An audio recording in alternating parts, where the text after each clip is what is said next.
আরে কি যন্ত্রণা!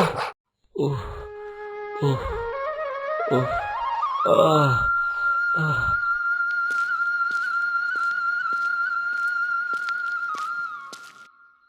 বাবা, কি হয়েছে তোমার? পায়ে কিভাবে এমন হলো? রাস্তায় একটা কুকুর আমার পায়ে এসে কামড় দিয়ে গেছে। ও তুমি কেন বাবা ছেড়ে দিলে তারে? তোমার কি নেই দাঁত? তুই রে মা, হাসালি আমারে। দাঁত আছে বলেই কুকুরের পায়ে দংশি কেমনে? কেন বাবা? কেন কি, আমি তো মানুষ, কুকুর তো প্রাণী, সে কি আর বুঝে রে মা? সৃষ্টির সেরা জীব হয়ে কুকুরকে কেমনে দংশি? কুকুরের কাজ কুকুর করেছে, কামড় দিয়েছে পায়, কুকুরকে কামড়ানো কি মানুষের শোভা পায়?